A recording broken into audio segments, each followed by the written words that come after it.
Perkenalkan, kami dari kelompok 5 ingin mempresentasikan hasil kerja tugas kami. Sebelum itu, izinkan kami memperkenalkan diri. Pertama, saya Handika Pranata dengan NIM 243115098. Nama saya Reja Octaviano S dengan NIM 2431150103. Lalu judul yang kami terapkan di PowerPoint kami yaitu Economic Growth atau bisa disebut pertumbuhan ekonomi. Baik, selanjutnya apa itu pertumbuhan ekonomi? Pertumbuhan ekonomi adalah peningkatan kemampuan suatu negara dalam memproduksi barang dan jasa dari waktu ke waktu. Itu berisi tujuan dan indikator. Yang pertama ada tujuan, yaitu meningkatkan kesejahteraan masyarakat, mengurangi kemiskinan, menambah lapangan pekerjaan, dan meningkatkan pendapatan nasional. Lalu yang kedua ada indikator yang berisi dengan GDP, Gross Domestic Product, dan kedua ada pendapatan per kapita.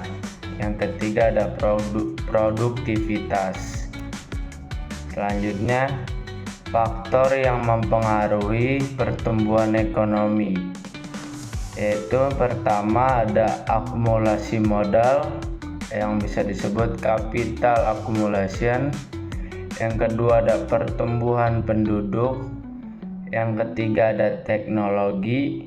Yang keempat ada pendidikan dan kualitas sumber daya manusia. Yang kelima ada investasi. Dan yang terakhir ada sumber daya alam. Penjelasan dari faktor yang mempengaruhi pertumbuhan ekonomi yaitu semakin baik teknologi dan kualitas tenaga kerja, semakin tinggi pertumbuhan ekonomi. Yang pertama itu akumulasi modal. Akumulasi modal adalah penambahan. Yang pertama itu mesin, gedung, infrastruktur, peralatan produksi. Nah, dampaknya itu produksi meningkat, pendapatan nasional meningkat, dan produktivitas tenaga kerja meningkat. Selanjutnya ada model Solow. Model Solow menjelaskan yang pertama itu bagaimana tabungan, yang kedua itu investasi, yang ketiga pertumbuhan penduduk. Nah, mempengaruhi pertumbuhan ekonomi jangka panjang, fokus utama yaitu kapital adalah K, tenaga kerja adalah L, teknologi adalah A. Baik, selanjutnya ada fungsi produksi.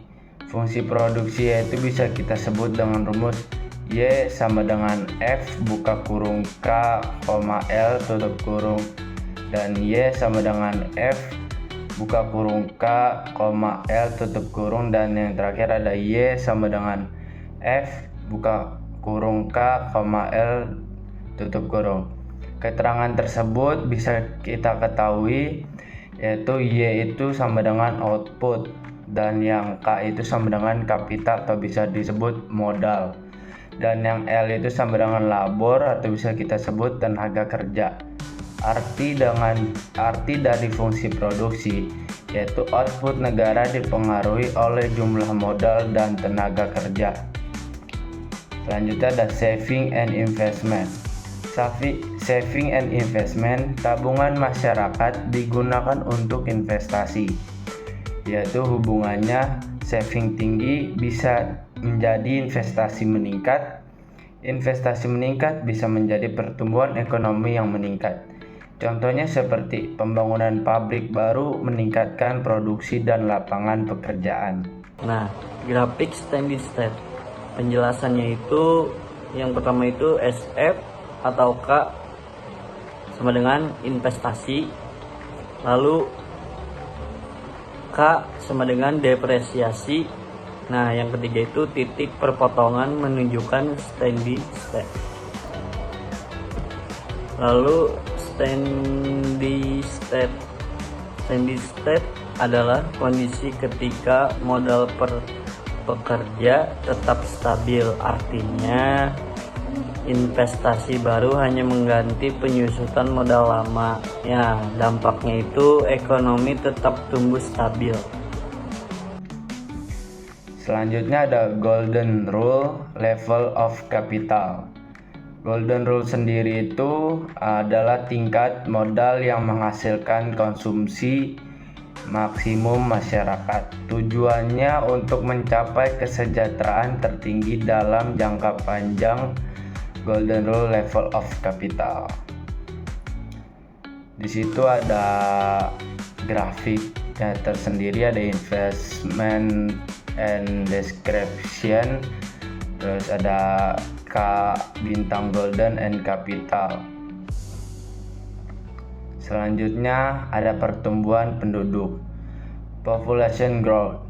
Pertumbuhan penduduk yaitu mempengaruhi jumlahnya tenaga kerja, produksi nasional, dan pendapatan per kapita. Dampak positifnya itu dapat menambah tenaga kerja. Lalu dampak negatifnya itu jika terlalu cepat, pengangguran pun meningkat. Selanjutnya teknologi dan pertumbuhan ekonomi. Peran teknologi membantu produksi lebih cepat, efisiensi meningkat, biaya produksi menurun. Contohnya itu mesin otomatis, internet, artificial intelligence atau AI. Kesimpulannya itu kemajuan teknologi adalah faktor penting pertumbuhan ekonomi modern. Lalu dampak pertumbuhan ekonomi. Nah, dampak positifnya itu ada pendapatan meningkat, pengangguran menurun, kesejahteraan naik, kemiskinan berkurang. Nah, dampak negatifnya itu kerusakan lingkungan, ketimpangan pendapatan, dan urbanisasi berlebihan. Selanjutnya yaitu contoh negara dengan pertumbuhan tinggi. Ya, bisa kita sebut pertumbuhan tinggi negara yang paling maju, yaitu pertama ada Cina, pertumbuhan tinggi karena industri dan investasi besar. Yang kedua ada Jepang, pertumbuhan didukung teknologi tinggi. Dan yang terakhir ada negara Indonesia, pertumbuhan dipengaruhi konsumsi dan pembangunan. Nah, kesimpulannya itu pertumbuhan ekonomi adalah peningkatan kemampuan suatu negara dalam menghasilkan barang dan jasa dari waktu ke waktu. Pertumbuhan ekonomi dipengaruhi oleh beberapa faktor penting seperti modal, tenaga kerja, teknologi, investasi, dan kualitas sumber daya manusia. Menurut model pertumbuhan Robert Solow, tabungan dan investasi memiliki peran sebesar dalam meningkatkan produksi dan pendapatan nasional. Selain itu, perkembangan teknologi produk juga membantu meningkatkan efisiensi dan produktivitas ekonomi. Sekian dari kelompok kami. Terima kasih.